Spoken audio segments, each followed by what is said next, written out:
Aquí las historias cobran vida, algunas basadas en hechos reales y otras salidas de la imaginación.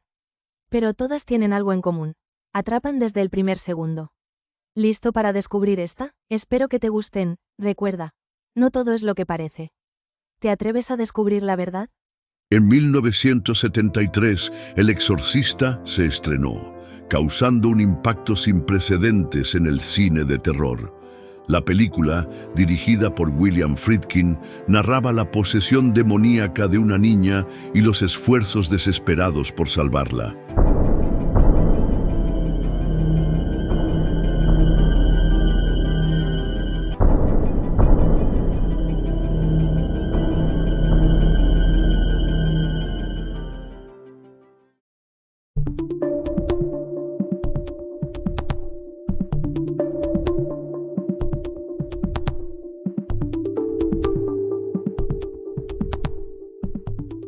Lo que pocos espectadores sabían era que el técnico radiólogo en esa escena no era un actor profesional, sino Paul Bateson, un verdadero tecnólogo en radiología del Centro Médico de la Universidad de Nueva York.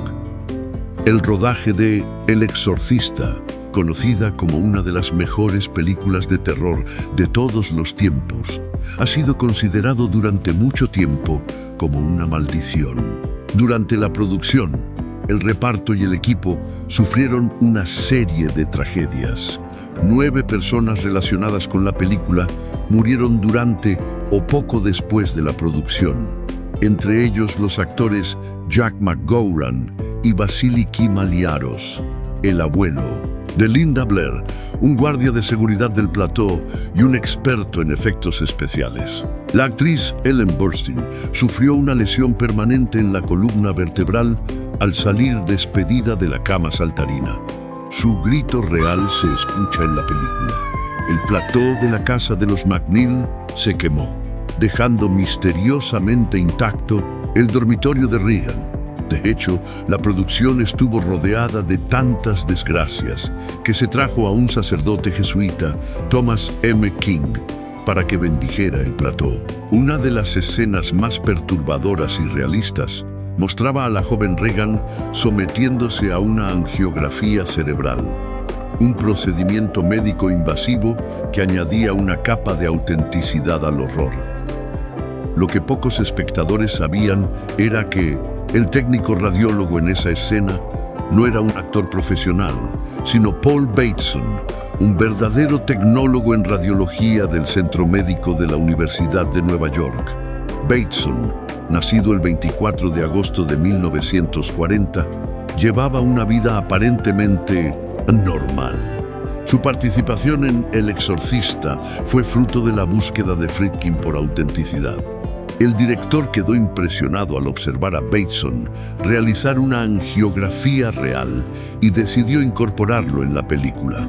Esta aparición, aunque breve, se convirtió en una de las escenas más comentadas por su crudeza y realismo. Sin embargo, la vida de Bateson tomó un giro oscuro años después. El 14 de septiembre de 1977, el periodista Addison Verrill fue encontrado brutalmente asesinado en su apartamento de Nueva York.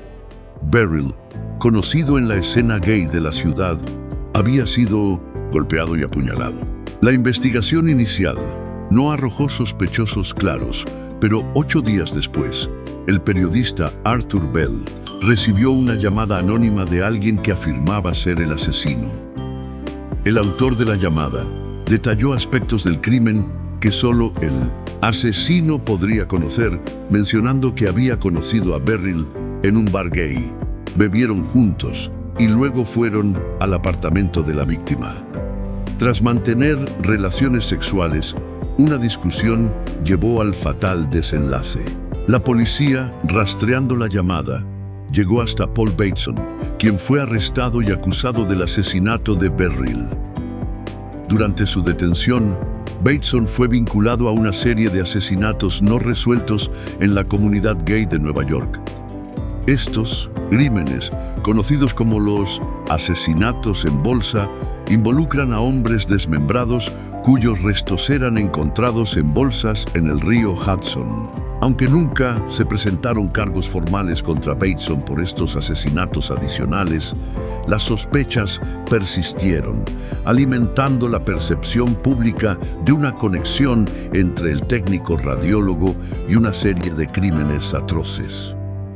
En 1979, Bateson fue condenado por el asesinato de Addison Beryl y sentenciado a una pena de 20 años a cadena perpetua. Fue liberado en libertad condicional en 2003, después de cumplir 24 años en prisión. La historia de Paul Bateson es un inquietante recordatorio de cómo la realidad puede ser más aterradora que la ficción. Su transición de técnico médico y actor ocasional a convicto por asesinato ha dejado una marca indeleble en la historia del cine y en la percepción pública de El Exorcista. Este caso también ha sido objeto de análisis en producciones posteriores, destacando la fina línea que separa la actuación de la vida real y cómo los demonios internos pueden manifestarse de las maneras más inesperadas. El silencio de la noche oculta muchas historias, pero ¿qué hay en la mente de aquellos que cruzan la línea de lo inimaginable? Los asesinos en serie no nacen, se hacen. Su infancia, su entorno y hasta pequeños detalles que parecen insignificantes pueden marcar la diferencia entre una vida normal y una mente perturbada. La mayoría no son monstruos evidentes, no llevan la locura escrita en la cara. Pueden ser amables, carismáticos, incluso confiables, pero su mente funciona de manera diferente. Tienen algo en común, una obsesión, una idea que los consume, que los impulsa a actuar sin remordimientos. Algunos buscan control absoluto, otros el placer de la caza, y otros simplemente se ven a sí mismos como dioses decidiendo quién vive y quién muere. Su doble vida, el arte de la manipulación. Muchos asesinos en serie llevan una vida aparentemente normal. Trabajan, tienen amigos, incluso forman familias. Son camaleónicos, saben cómo engañar, crean máscaras perfectas para ocultar su verdadera naturaleza. Y ahí está la muestra, detrás del horror. Casi siempre siguen un patrón. No matan al azar. Tienen un tipo de víctima, un método, un ritual. Para ellos no es un simple acto, es un mensaje, una obsesión que necesitan cumplir una y otra vez.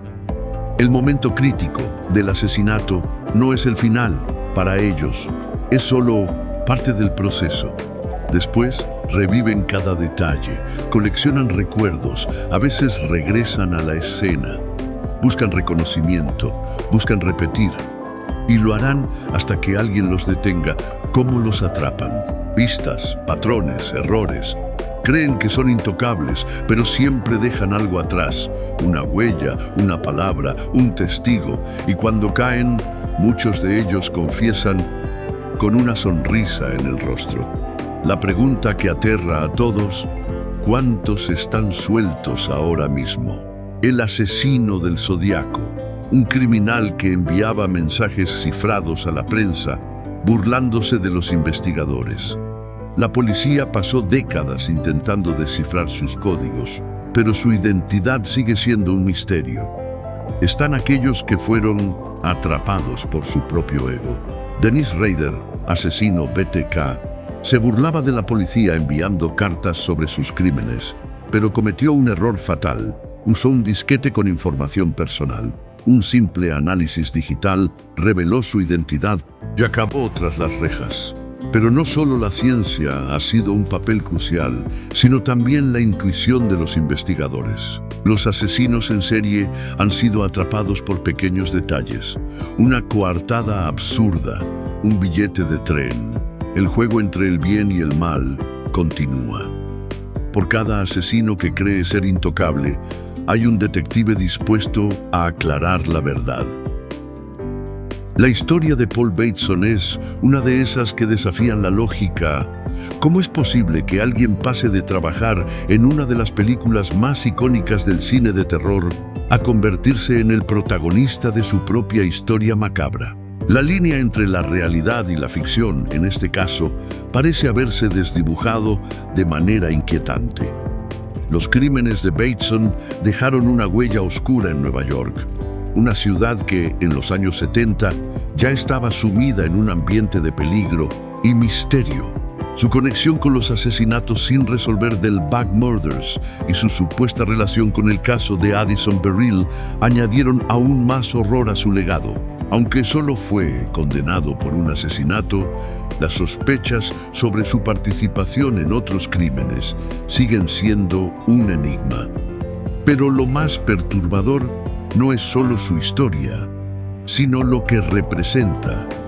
¿Cuántas veces hemos escuchado historias sobre personas aparentemente normales que esconden un lado oscuro?